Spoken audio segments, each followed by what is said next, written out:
All right, settle down, everyone. Settle down. I've called this staff meeting together because we need new ideas for blogs. It's a new week. Ideas for videos. Anyone? You should do an episode on dog treats. No, that's a stupid idea. I cook for human beings. I teach humans how to cook. Other ideas. You should do dog biscuits. I've already said no to that. As a matter of fact, you're fired. Get out of here. You're fired. Ideas. Anybody else? Ideas? Yes, darling. You're way too hard on him. You should consider doing dog treats. Aw, you're my favorite. And since you put it that way, maybe we'll do an episode on dog treats today. I'm Chef Todd Moore. My mission is empowering people to cook without recipes. They experience the freedom to cook what they want, how they want it, the confidence to take control and try new things, the health benefits of fresh, wholesome foods, and the family-strengthening bonds of dinner time together, as well as the money they save by eating well. Live without rules, cook without recipes. It's a no-recipe lifestyle.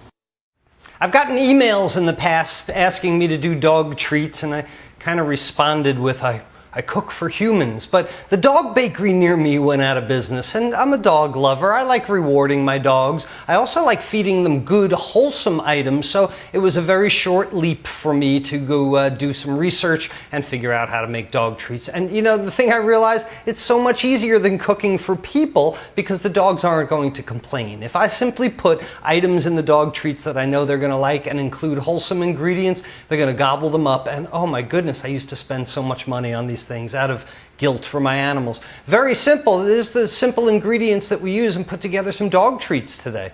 There are 3, maybe 4 with the water, ingredients in my dog treats. They're whole oats, whole wheat flour, and peanut butter. I know the dogs love peanut butter. Sometimes I might put some bacon fat in or hamburger dripping, something that I might have saved because they like the bacon fat as well. But this is nutrition. This is basic nutrition for your animals. There's no byproducts in here. There's no chicken bones and offal and things like that. It's real easy to do too. Equal proportions of oats and flour. I make as many as I can at one time. So it's usually 4 cups of oats, 4 cups of flour, this entire 28 ounce of peanut butter, and I might need a little bit of water to soften it up. This again is something that you really can't mess up because you're cooking for your dog. They'll be happy for the peanut butter taste and smell, and then the whole oats. Now, I have less oats than I have flour, so I think I'm going to make enough for all these oats. And again, no recipes, but I do want to have a 50-50 proportion. So let's see how many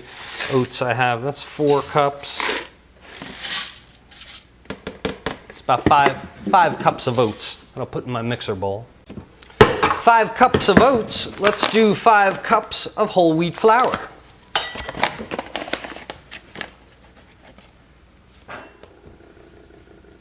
And last, this entire jar of peanut butter. This is the hardest part, just getting the peanut butter out of the jar.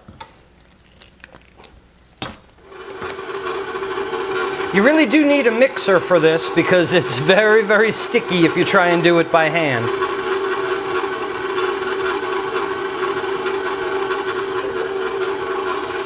Every once in a while, stop the mixer, scrape down the paddle, scrape down the sides, and get it going again. After a few minutes, it starts to look like coarse, crumbly cornmeal, like that. But of course, that's not going to hold together if I try and bake it, and that's what the water is for. So we're going to add as little water as we possibly can to make it come together in a dough, because then we want to put it in the oven and dry it out so it's rock hard. I mean, think about how hard this has to be for a dog to chew on it. It's kind of like some of the biscotti that I've had before. I'll start to add just a little bit of water to that, maybe half a cup, just so it starts to come together in a consistent dough that I can lay out. If you don't want to use water, you could use some beef broth or chicken broth. That would really excite your dog.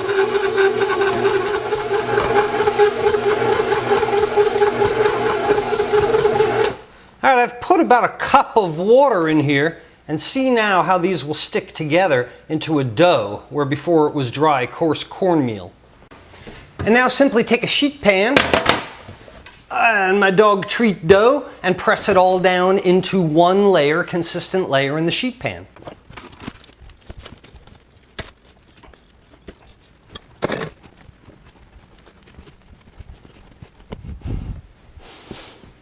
And once I get it all the way out to all the edges, this fits this half sheet pan really, really well.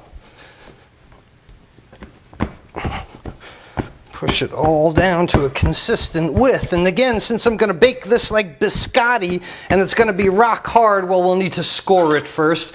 And we can use either my bench scraper or a pizza cutter.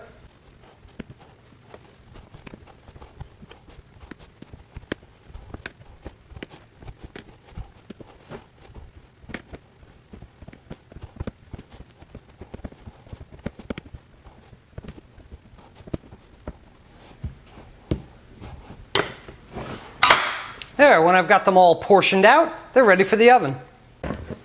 It's a 300-degree oven for about an hour, hour and a half. Again, they need to be rock hard. This is the hardest biscotti you ever made because you're cooking it for your dog.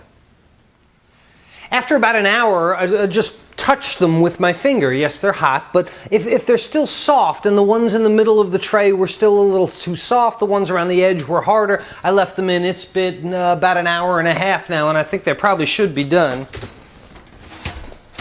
Oh my. There's an entire tray of dog treats.